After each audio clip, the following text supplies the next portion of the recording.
Welcome to the PT Legends podcast, where co-host Dave Bess and myself, Scott Carpenter, share our journey and secrets of success. From our humble beginnings as personal training employees of a big box gym to struggling studio owners that have made every mistake in the book, to where we are now, the owners of a multi-seven-figure business operating multiple personal training studios internationally, and now coach and mentor to fitness professionals in 5 countries and counting. This is our story, and these are our secrets. Subscribe to our podcast, learn, take action, and build your own fitness empire.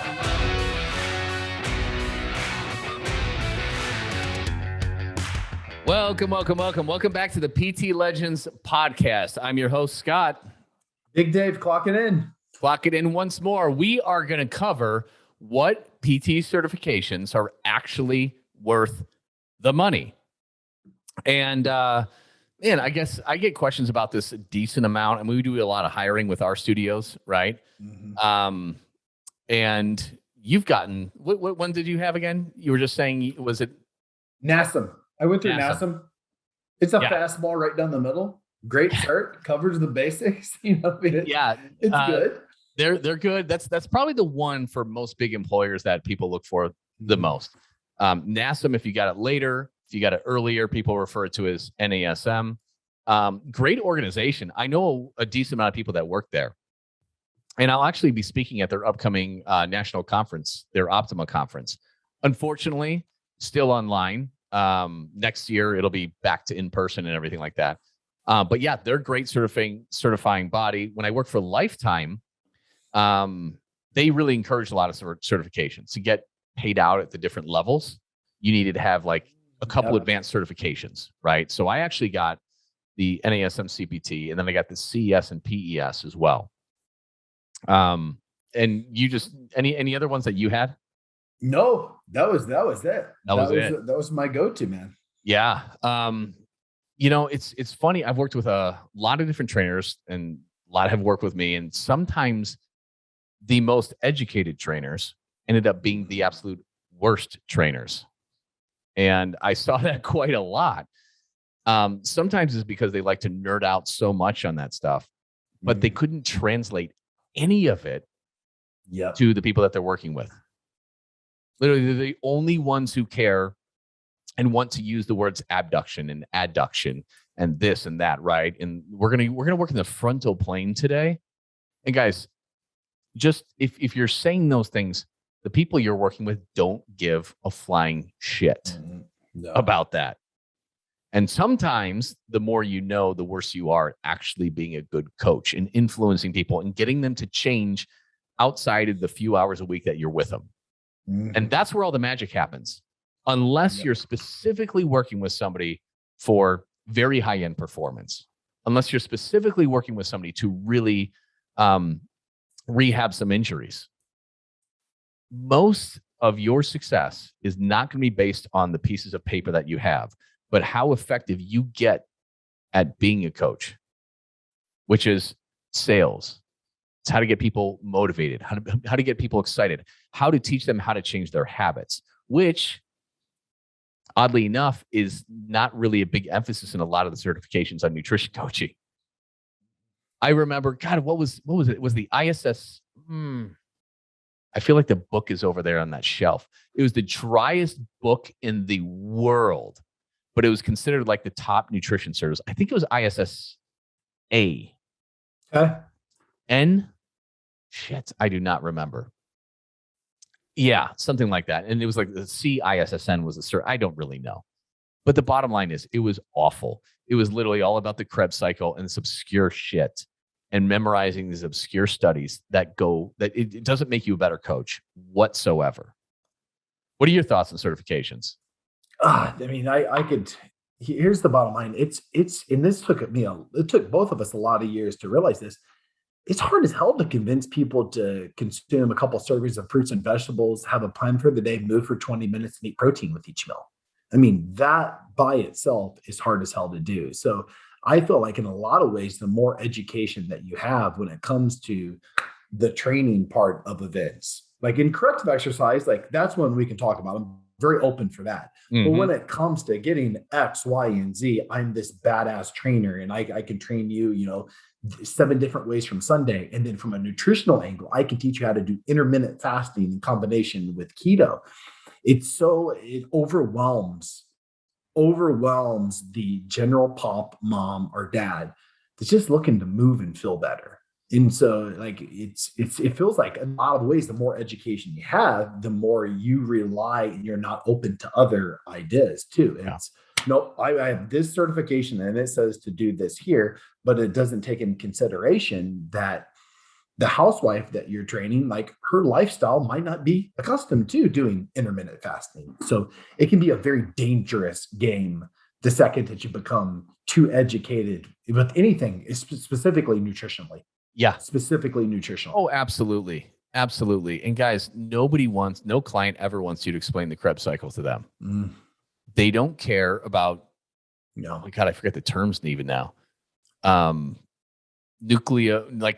neogluc. I can't even remember. It's been that long. Yeah. But when your body breaks down protein to create its own carbs.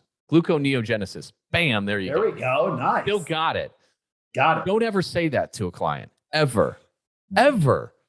No. They don't care. They don't want to know. They don't need to know. Don't do it. I know it makes you seem like you're very well educated and you're impressing them and they feel convinced that guys, it's going to be horrible for your sales. Mm-hmm. Horrible. Yes. Guys, the most underrated skills have got to be in sales and motivation. Sales, motivation, habit change, being a coach and a mentor. Those are things that you're not going to learn in any certification that I've seen. Mm-hmm. Those are by far the most important skills that you can have to change people's lives, to give yourself financial abundance doing what you love, and to have the impact that you want to have.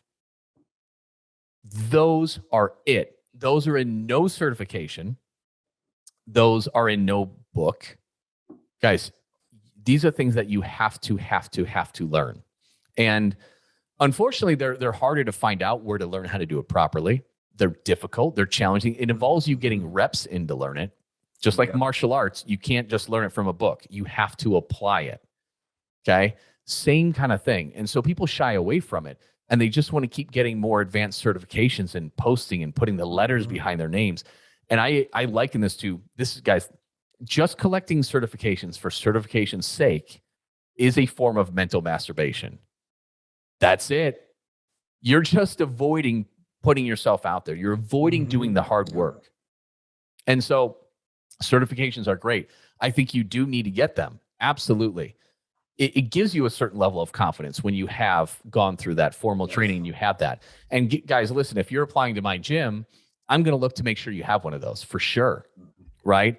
And they're very good. They add an element of professionalism. There's a certain bar, like, hey, I've taken the time, I've taken my profession seriously. I've taken the time to study this, to learn this, to get this proctor exam, all those kind of things. That's good. That's just the beginning. It's like if you have a college degree. Great. Yep. You also don't know how to do, you don't know what's that Ruth from Ozark. Have you watched that show? Great show. Yeah, you don't know shit about fuck. That's what it is. Just because you have a bachelor's degree doesn't mean you know shit about fuck. Same thing with the certification, right? And I've interviewed people who have certifications, they literally can't even squat. They don't know how. And I would say most trainers out there, they might have so much knowledge on nutrition from all these different sources, but they have no confidence in how to nutrition coach anybody. That is extremely common, even with some of the smartest, brightest trainers I've worked with, who just blow my technical skills out of the water. So like, I wouldn't know what to do with somebody. I don't feel confident. Yep. You have to learn these skills. That's it. So certifications are good. Like, if you're getting a job, you're going to need that. It gives you a certain baseline confidence. You can say that you're certified, you have done these things, but no, this is just the very beginning of your journey. And you can collect some advanced ones, and some are going to be definitely worth it, particularly the ones that are very technical, like your corrective exercise ones, right? or maybe performance based for athletics and this and that. Those you can translate and put use of right away. Right? That's excellent. But there's a lot of fluffy ones out there too that you just don't need. I think you nailed that too. Like you're onto something here. Like if you're passionate about one of these certs, then do that. But don't Yes. expect to make more money because of that. It's just Yeah. it adds to your certainty and your conviction. You can bring it in as part of the program, but people at the end of the day, like you said, they don't care how you get them there. Period. So I like my advice would be go out there and get certs that you're passionate about, right? So you're passionate about kettlebells and you want to implement that as part Mhm. of your strategy, then do it. But you're not going to make more money because of a cert. Absolutely. And know that you're the only person who cares. So if you want to learn more about it, if you want to get that, that's great.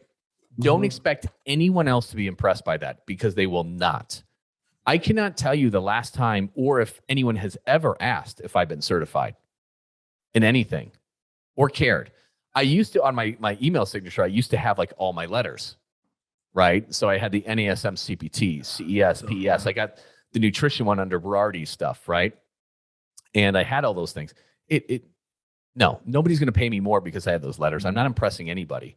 It's the skills I have when a lead comes in, how I interact with them, how I sit down with them and have that consultation, how motivating I am and can be for them to change their lives for the 165 hours a week that they're not working out with me. That is where it's all at. Mhm. But the problem is you don't learn these from these certifying bodies. You don't learn the best business practices. You don't learn how to produce content that engages your dream client. You don't learn how to sell yourself. And you don't learn how to really motivate and change people's lives. You don't learn how to dig in, find their bleeding neck issue, show it to them, to show them what happens if they don't make this change in their lives and get them to create that spark to really want to go after and change those habits. I worked in this industry for 12 years before I really learned the tricks to doing that. That's about how long it took us, right? To get good at it. And it wasn't Mhm. for lack of effort, and it wasn't for lack of certifications, and it wasn't for lack of education on that front. So that's where the real work is at. And if we take it beyond that, whether you're an independent contractor or whether you own your own gym or studio, marketing, right? You Yeah. will change infinitely more lives if you can learn how to properly market. And then beyond that, it's hiring. And beyond that, those are the skills. Those are the skills if you want to level up and realize your true potential that you have to focus on. That's it. And you're just not going to get them by adding more and more and more and more and more certifications. So get what you need, get what you enjoy, get what you get. Ask yourself, am I getting a return on Mhm. this? If you're not getting a return on this, are you just doing it for ego? Are you doing it because that's what you think you should do? Right? So really take that in consideration. If you like it, if you're going to see the value, if it's going to help you do your job better, great. Mhm. At a certain point, all those other things are going to help you do your job way better. I promise you. And it's uncomfortable. The things that you talked about, right? Like Mm-hmm. looking someone in the eyes and asking for thousands of dollars, right? Like it's very uncomfortable. That's an uncomfortable skill set. Like Yeah. learning the nuances of this movement and that movement and like nutrition, like it's not really uncomfortable. Like it's okay, it takes some time, which I'm not saying it's not hard. Like reading a book and doing this and that, like that's a time investment, but it's an action investment. And that's where real growth comes from is doing the uncomfortable things. So Yes.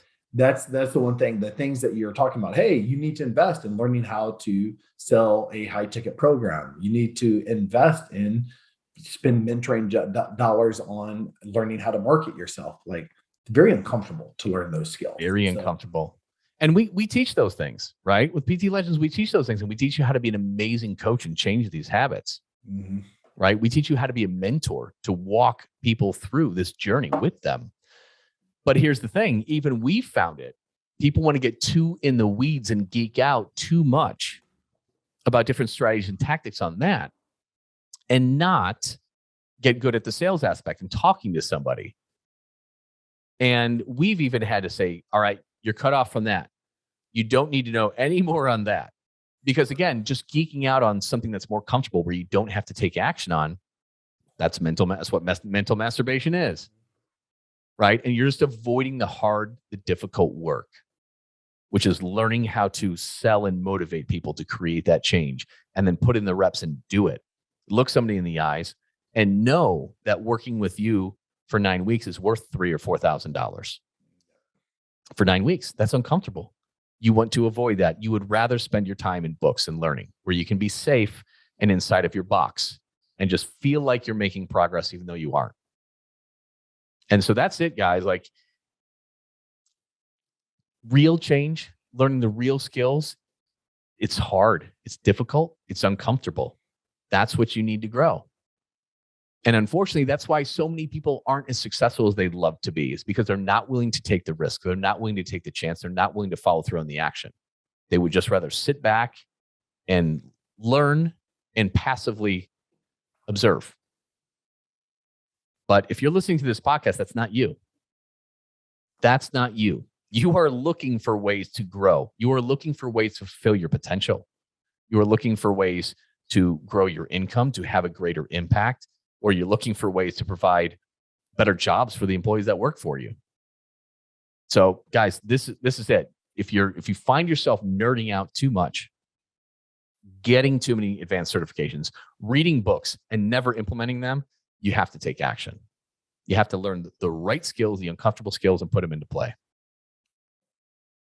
Any last parting words, Dave? I think we covered it. Yeah, my parting shot.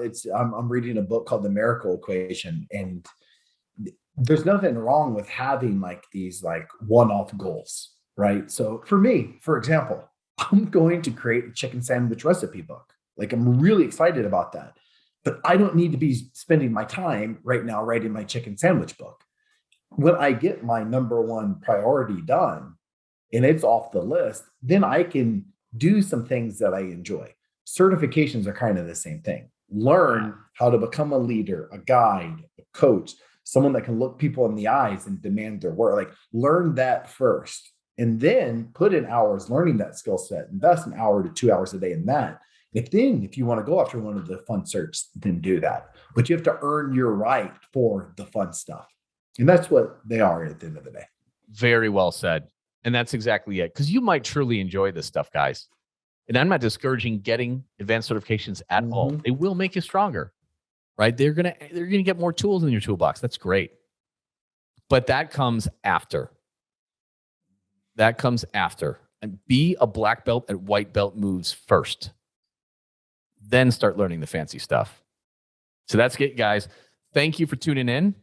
Anything you need, any more resources, if you need to learn this difficult stuff, if you need to put this into play, we give you reps on this, okay?